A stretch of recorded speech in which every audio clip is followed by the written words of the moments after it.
안녕하세요. 정신분석의뜰입니다. 우리 함께 대상관계 공부해보고 있는데요. 오늘 컨버그의 반사회적 인격장애에 대해서 살펴보도록 하겠습니다. 이번 주, 다음 주 연결해서 반사회적 인격장애에 대해서 살펴볼 텐데, 자, 이 반사회적 인격장애는 최근 우리 사회에 많이 문제가 되고 있습니다. 신림동 사건, 지나가는 청년을 아무 잘못도 없는데, 연고도 없는데 칼로 죽여버리지요. 그 살인자 전형적인 반사회적 인격을 가지고 있는 사람들입니다.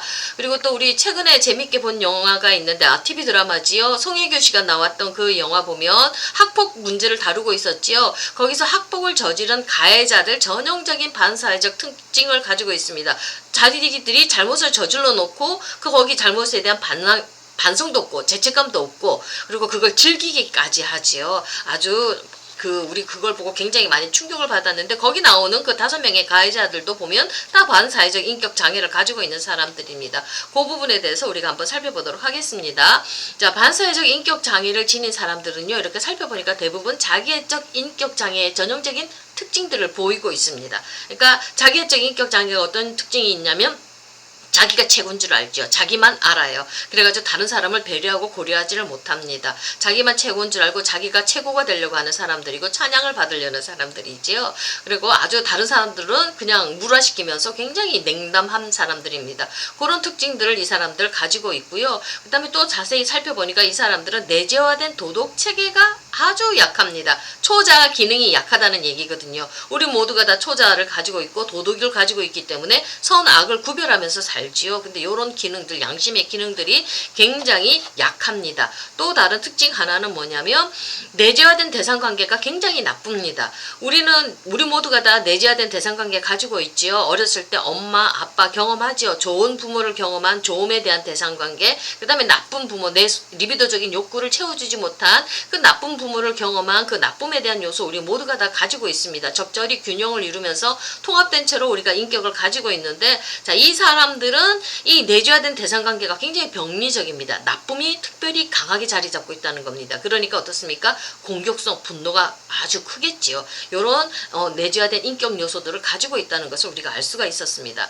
자, 반사회적 인격 장애라는 용어는 기본적으로 사회화되어 있지 않고 계속해서 사회와 갈등을 일으키는 행동 패턴을 보이는 개인을 지칭합니다. 우리는 사회화된 존재들입니다. 우리는 사회와 더불어 다른 사람과 더불어 함께 살아야 되고 그리고 또 사회의 규칙을 우리 사회가 요구하는 도덕을 지키면서 살아가야 됩니다. 근데 이 사람들은 우리 사회가 필요로 하고 요구하는 가치에 대해서 무관심합니다. 사회화가 안 되고 자기 마음대로 살아간다는 얘기입니다. 자기 욕구대로 충동대로 살아간다는 얘기입니다. 그래서 자연히 갈등을 일으키죠. 어린이집에서 갈등을 일으키고 유치원에서 갈등을 일으키고 그 다음에 학교에서 갈등을 일으키고 초중고 계속 그 반사회적 인격 장애를 가진 사람들은 어렸을 때부터 그런 요소들을 보이기 시작하거든요. 계속 학교 부적응의 문제들을 보이고 있습니다. 학교 집단에서 규칙과 규범들을 잘 따르지 않고 자꾸 문제를 일으키고 말썽을 일으키는 그런 소인들을 어렸을 때부터 가지고 있습니다. 그러니까 사회화가 안 되어 있고요. 계속 사회 집단하고 갈등을 일으키는 행동 패턴을 보입니다. 자, 이 사람들은요, 또 개인이나 집단 또는 사회적인 가치에 헌신할 수가 없습니다. 우리 사회적인 가치는 서로 배려하고, 그 다음에 서로 더불어 함께 사는 그런 미덕들이 있지 않습니까? 사람을 서로 존중하면서 그런 우리 나름대로 우리 사회가 가지고 있는 가치가 있습니다. 부모를 공경하고 어른들을 공경하고 약자를 돌보는 이런 사회적인 가치 우리 모두가 다 가지고 있습니다. 근데 이 가치에 이 사람들은 헌신하지를 않습니다. 그 가치를 무시해버리거든요. 자, 이 사람들 굉장히 지독히 이기적입니다. 자기만 알아요. 그리고 뻔뻔합니다. 무책임하고요. 충동적이고 정말 제일 안 좋은 건 죄책감을 느끼지를 못합니다. 자기가 잘못을 저질러 놓고 남 탓을 해버려요. 죄책감을 안 느껴요. 그리고 우리는 보면 우리 실수할 수 있지 않습니까? 잘못할 수 있지 않습니까? 그러면 어떤 실수나 어떤 잘못된 체험을 그러면서 우리가 벌을 또 받지요. 이런 것들로 통해서 이 사람들은 배우지를 못합니다. 우리가 잘못 실수해서 부모님들한테 혼나서 그러면서 우리가 벌을 받기도 하고 그렇지만 이런 잘못된 것들을 통해서 우리가 또 내 잘못을 반성하면서 새로워지는데 이런 것들로 통해서 새로운 내 모습을 만들어내가는 것 그런 것들로 통해서 이 사람들이 좋은 것들을 배우는 그런 기회를 가지지를 못합니다. 그런 능력들이 없습니다. 요즘 우리 사회에 지금 체벌의 문제가 많이 나오지요. 그 학교 폭력 문제 그런 것들 나오면서 이 교사가 한 분 돌아가셨지요. 그러면서 이 체벌이라든지 훈육이라든지 이게 우리 사회에 화두가 되어서 왔는데, 자, 이 훈육이라는 거는 하는 걸 통해서 그 아이가 자신의 가치와 생각들을 바꿀 수 있어야 되죠. 그렇게 교정해서 잡아나갈 수가 있어야 되죠. 자, 잘못된 행동에 대해서 우리는 적절하게 어른들이 훈육을 해줘야 됩니다. 옳고 그름을 가르쳐줘야 됩니다. 그리고 우리 아이들은 그걸 통해서 올바른 것들을 배워나갈 수가 있어야 됩니다. 뭐 때리는 건 저도 별로 이렇게 좋아하지 않습니다. 사람이기 때문에 어린아이들 말로 언어로 충분히 훈육을 통해서 교정되어질 수 있다고 저도 생각하거든요. 근데 어찌됐든지 이 사람들은 이런 훈육이라든지 어떤 벌이라든지 이런 것들을 제재가 들어왔을 때 배우지를 못합니다. 아, 이거는 해서는 안 되겠구나. 다시는 하지 말자. 이걸 하니까 다른 사람 엄마 아빠가 이렇게 슬퍼하고 힘들어하구나. 해서는 안 되겠구나. 이러면서 자신의 행동을 새로운 걸 배우면서 교정해 나가지를 못한다는 얘기입니다. 훈육이 안 들어가는 사람들이 있다는 얘기입니다. 자, 이들의 좌절에 대한 내성은 또 굉장히 낮습니다. 성마름, 조급함이 있죠. 좌절을 견디고 그래야지 우리가 마음에 힘을 기를 수가 있지 않습니까? 그런데 이 사람들은 어떤 상황, 욕구가 좌절됐을 때 그걸 견디지를 못합니다. 아주 조급합니다. 자, 또 이 사람들은요, 자기의 잘못 아니죠. 남 탓합니다. 남을 비난하고요. 자신의 행동을 그럴듯한 이유로 합리화시킵니다. 변명합니다. 그런 합리화시키는데 아주 능수능란하거든요. 자기만의 논리를 가지고요. 자, 이 사람들을요, 단순히 법적이거나 또 어떤 사회적인 범죄를 반복해서 저지른다는 사실만으로는 이 진단을 내리지는 못합니다. 우리 다른 수준의 신경증에 있는 사람들, 강박증에 있는 사람들, 뭐 히스테리 수준에 있는 인격 장애자들도 범죄는 할 수가 있습니다. 근데 단지 범죄를 했다는 이유만으로 이 사람들을 반사회적 인격 장애라고 얘기를 하지는 않습니다. 여러 가지 심리적인 요인들, 그다음에 신경학적인 요인들을 살펴보면서 반사회적 인격 장애라는 진단을 우리가 내리는데, 자, 이 반사회적 인격 장애라는 진단을 내리기 위해서 몇 가지를 살펴봐야 됩니다. 자, 임상적으로 이 사람들에게서 반사회적 인격 장애라고 우리가 진단을 내릴 때는요, 이 사람들에게 어떤 정신증 같은 거는 없습니다. 이 어떤 정신증을 통해서 망상을 있죠. 망상 누가 나에게 저 사람을 죽이라고 얘기했다, 그런 소리가 들린다, 이런 망상을 가지고 범죄를 하는 경우가 있거든요. 이건 정신분열증 환자들이 하는 겁니다. 그 다음에 어떤 뇌 쪽에, 신경 쪽에 뭔가 잘못되어서 이렇게 범죄를 하는 경우가 있거든요. 이런 것들을 통해서 우리는 그런 범죄를 저지르는 사람을 향해서 반사회적 인격이라고 얘기를 하지는 않습니다. 반사회적 인격 장애자들에게는 이런 증상들, 이런 반사회적인 행동이 나타나지를 않습니다. 망상을 통한 어떤 범죄는 나타나지 않는다는 뜻입니다. 자, 두 번째로요. 자, 심각한 자기애적 인격 병리에서 발견되는 특징들이 있습니다. 어떤 게 있냐면 비인격적이고요. 사람을 물화시키는 거지요. 나의 이기적인 욕구를 따라 사람을 조종하는 걸 얘기를 합니다. 다른 사람들, 타인을 나의 목적에 따라서 이용하는 겁니다. 그래서 비인격적이고요. 사소합니다. 작은 것 하나에 금방 화를 내거든요. 아주 사소하고, 그 다음에 온전히 통합되어져 있지 않은 성생활이 또 문란합니다. 그리고 일반적으로 대인관계에서 무반응, 다른 사람한테 차갑습니다. 나의 욕구를 위해서는 다른 사람과 관계를 맺지만은 나하고 이해관계가 없다고 싶으면 굉장히 차갑습니다. 다른 사람하고 관계를 잘 맺지를 못합니다. 그리고 정동에서 굉장히 이게 빈약합니다. 정서적인 그 부분이 아주 약하다는 얘기죠. 그리고 병리적인 자기중심성, 자기만 딱 알아요. 아주 이기적이에요. 그리고 타인을 사랑하고 다른 사람하고 관계를 맺을 수 있는 능력이 좀 떨어지니까 사랑할 수 있는 능력이 없습니다. 자, 요런 자기애적인 특징들을 이 사람들이 가지고 있고요. 자, 또 하나 중요한 거는 초자가 병들어 있지요. 그래서 이 사람들은 초자가 없기 때문에 신뢰할 수가 없지요. 어떤 도덕적인 규칙이 없으니까 신뢰할 수 없고요. 그 다음에 신실하거나 성실성이 없습니다. 이 사람들은 거짓말 많이 합니다. 거짓말 잘하거든요. 그 다음에 후회나 수치심이 없습니다. 우리가 후회를 하고 수치심을 들어야지 내 행동을 바꿀 수 있죠. 부끄러우니까 반성을 할 수가 있죠. 그런 기능들이 이 사람들은 없습니다.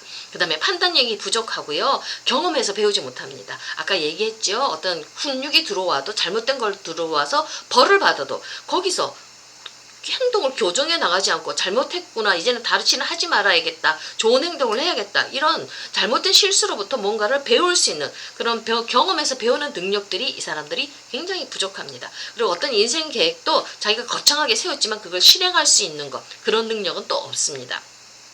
자, 이런 반사회적 성격 사람들은 이런 걸 보면서 우리가 반사회적 성격 인격 장애라고 이렇게 진단을 내리는데요.